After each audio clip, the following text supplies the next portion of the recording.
ആകാശവാണി.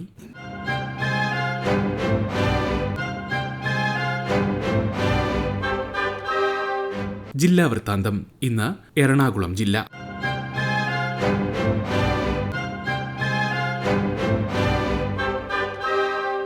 ജില്ലാ വിശേഷങ്ങളുമായി അരവിന്ദ്.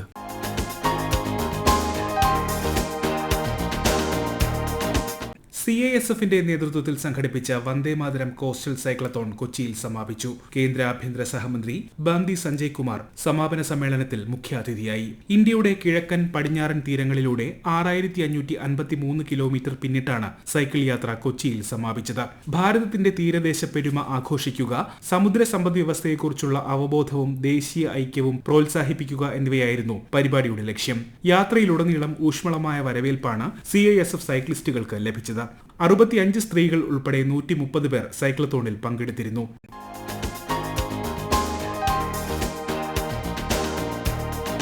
എറണാകുളം ജില്ലയിലെ തീവ്ര വോട്ടർ പട്ടിക പരിഷ്കരണ നടപടികൾ പൂർത്തിയാക്കി. അന്തിമ വോട്ടർ പട്ടിക പ്രസിദ്ധീകരിച്ചപ്പോൾ ആകെ വോട്ടർമാരുടെ എണ്ണം 24.69 ലക്ഷം. വോട്ടർ പട്ടികയുടെ പകർപ്പ് വിവിധ രാഷ്ട്രീയ കക്ഷി പ്രതിനിധികൾക്ക് ജില്ലാ തിരഞ്ഞെടുപ്പ് ഓഫീസർ കൂടിയായ ജില്ലാ കളക്ടർ കൈമാറി. ജില്ലയിലെ 14 നിയമസഭാ മണ്ഡലങ്ങളിലായി ആകെ 24,69,794 വോട്ടർമാരാണ് പട്ടികയിലുള്ളത്. ജില്ലയിലാകെ 12,66,891 സ്ത്രീ വോട്ടർമാരും 12,02,881 പുരുഷ വോട്ടർമാരുമാണുള്ളത്. 22 ട്രാൻസ്ജെൻഡർ വോട്ടർമാരും പട്ടികയിൽ ഉൾപ്പെടുന്നു.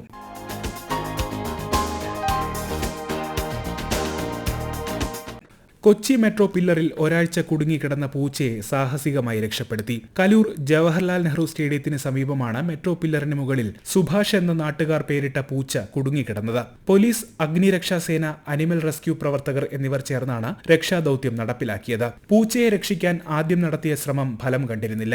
തുടർന്ന് അർദ്ധരാത്രി പിന്നിട്ട് നടത്തിയ രണ്ടാമത്തെ ശ്രമത്തിലാണ് ഓപ്പറേഷൻ മ്യാവു എന്ന് പേരിട്ട ദൌത്യം ലക്ഷ്യം കണ്ടത്. രക്ഷാദൌത്യം കാണാൻ അർദ്ധരാത്രിയിലും വലിയ ജനക്കൂട്ടം എത്തിയിരുന്നു.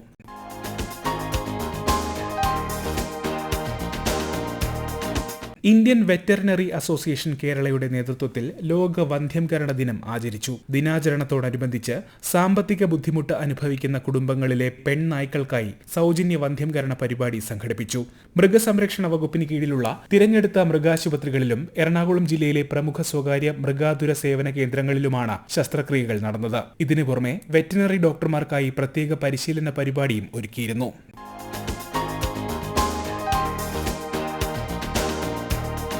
അക്വാകൾച്ചർ മേഖലയിൽ ജലഗുണനിലവാരവും മത്സ്യരോഗങ്ങളും മുൻകൂട്ടി തിരിച്ചറിയാനും പരിഹാരമാർഗങ്ങൾ നിർദ്ദേശിക്കുന്നതിനുമായി സജ്ജമാക്കിയ തേവര അക്വാട്ടിക് അനിമൽ ഹെൽത്ത് സെന്ററിന്റെ ഉദ്ഘാടനം മന്ത്രി സജി ചെറിയാൻ നിർവഹിച്ചു. കൊച്ചിയിലെ കായൽ പ്രദേശങ്ങളിൽ ഉണ്ടാകുന്ന മത്സ്യരോഗങ്ങളും വിഷാംശങ്ങളും കണ്ടെത്തുന്നതിനുള്ള അടിസ്ഥാന സൗകര്യങ്ങൾ സെന്ററിൽ ഒരുക്കിയിട്ടുണ്ട്.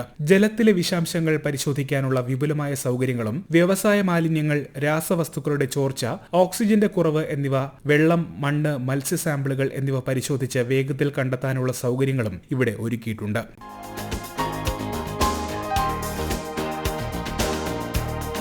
കേന്ദ്ര വാർത്താ വിതരണ പ്രക്ഷേപണ മന്ത്രാലയത്തിന് കീഴിലുള്ള PIB കൊച്ചി സംഘടിപ്പിക്കുന്ന മാധ്യമ പര്യടനത്തിന്റെ ഭാഗമായി കേരളത്തിൽ നിന്നുള്ള 13 അംഗ മാധ്യമ പ്രതിനിധി സംഘം ഗോവ സന്ദർശിച്ചു. ഫെബ്രുവരി 23 മുതൽ 28 വരെ നിശ്ചയിച്ചിട്ടുള്ള ഈ പര്യടനം കേരളത്തിൽ നിന്നുള്ള മാധ്യമ പ്രവർത്തകർക്ക് ദേശീയ പ്രാധാന്യമുള്ള സ്ഥാപനങ്ങളുമായി നേരിട്ട് ഇടപഴകാനും വായനക്കാർക്കും പ്രേക്ഷകർക്കും ഉൾക്കാഴ്ചയുള്ള വാർത്തകൾ തിരികെ എത്തിക്കാനുള്ള അവസരങ്ങൾ നൽകാനും ലക്ഷ്യമിടുന്നു. PIB കൊച്ചിയുടെ മേൽനോട്ടത്തിലാണ് പര്യടനം നടത്തുന്നത്.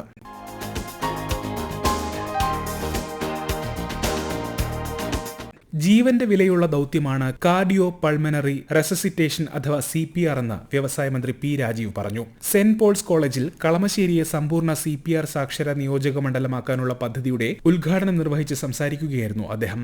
ഉദ്ഘാടനത്തോടനുബന്ധിച്ച് സെന്റ് പോൾസ് കോളേജിലെ വിദ്യാർത്ഥികൾക്കായി CPR പരിശീലനവും സംഘടിപ്പിച്ചു.